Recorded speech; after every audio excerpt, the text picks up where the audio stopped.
Yussuf Poulsen, the hulking striker for RB Leipzig and Denmark. Ich liebe Herausforderungen. Meanwhile, he's become a challenge for every defender. He's a physical monster. He has a body like I've never seen before. You looked at Yussuf and thought, wow, this guy is fast and strong, but with the ball, he can't do anything. And still, he's made it from obscurity in Denmark to the summit of European football. His journey, though, has been unusual. He worked really hard. I think he deserves every single bit of success that he's getting right now. Copenhagen, Denmark's capital. Yussuf Poulsen was born here in 1994. He learned to play football here at BK Schult, his first club, then still a defender with few footballing ambitions. Ich war nie der größte Talent in Danmark, sagen wir so. Ich war nie der, wo alle gesagt haben, der wird Profi. Still promising enough to join the Lyngby Football Club youth team as a 14-year-old, he developed and made his professional debut in 2012 in Denmark's second league. He was strong. He could jump. He was a very, very fast player. But of course he could improve his technique. Former Lyngby teammate, now Panathinaikos man Uffe Bech would agree. You didn't look at Yussuf and think, wow, he is a big talent. You looked at Yussuf and thought, wow, this guy is fast and strong, but with the ball, he can't do anything. If somebody told me back then that he would be a profile in the Bundesliga at this point, I would have laughed my ass off.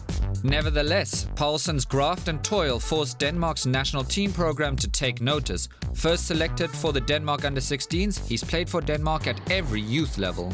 We traveled to England to meet Yussuf Poulsen's former Denmark under-19 coach. Thomas Frank has been head coach of championship side Brentford FC since 2018. What does he remember about coaching the young Poulsen? We went to this final tournament of that year. And then I need to pick the 30 best players of the year group 94. He was definitely not the best one at that moment in time, but he stood out because of his physicality and his work ethic and willingness to work very hard and just, run at people. At 17, Poulsen's football career was at a crossroads. While Poulsen's talented peers like Uffe Bech chose to continue their careers with top-tier Danish teams, Poulsen took a different route. In 2013, he signed for the then-unknown club RB Leipzig. Everybody in Denmark was saying, what is this guy doing? Why doesn't he go to like Brøndby or one of the other big clubs in Denmark?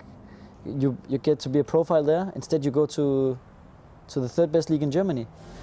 Coach Thomas Frank was a little less surprised.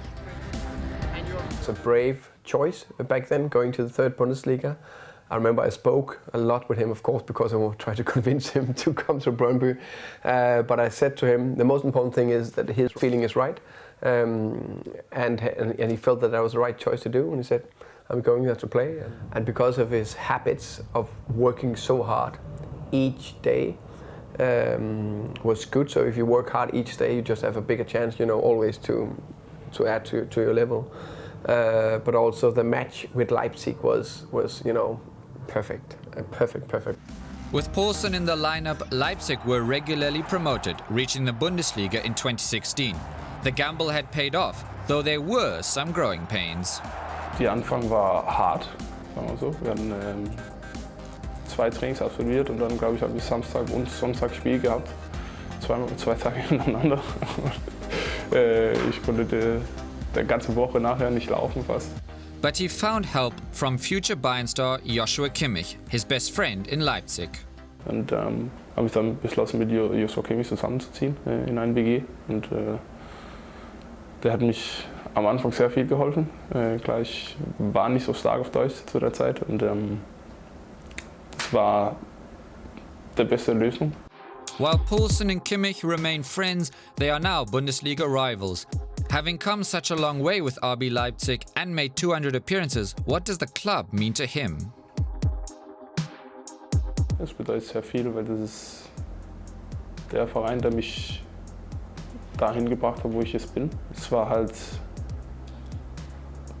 ja, der erste Verein, wo ich so richtig Erfolg hatte. Meanwhile, Poulsen is a fixture for Denmark's national team. There, he's known as Urari after his football-loving father, who died of cancer when Yussuf was just 6 years old. I think he always honored the name Urari.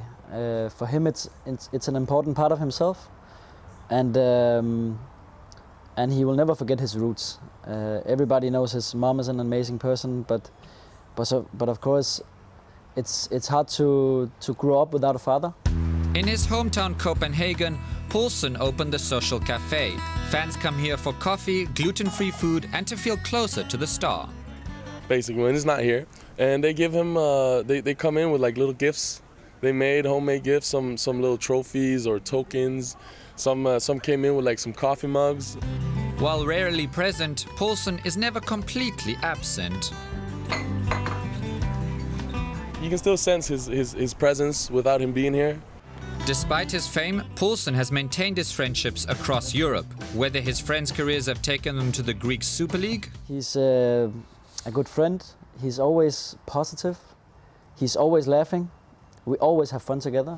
Or Brentford FC in England, where his former teammate Christian Norgard is keeping an eye on Poulsen's career. Of course, I'm watching his game whenever I can, and don't know if he's watching the championship. I think Yussuf is by far the guy who has the most success at the moment, so that's a good indicator of how much he's training and how strong he is mentally. Always a grafter, now a bona fide star, the striker is now considered worth 35 million euros. We only starting to see the best of him because he is now 25 years old, so he had, I think with his physique and at least 10 years. And I think, honestly, only he will grow the next 5 years. Yussuf Urari Poulsen, the most capped player in RB Leipzig history. His journey is one of grit, graft and determination, and one that no one saw coming. He led Leipzig to the top of German football. Now can he help make them a European power? We wouldn't bet against him.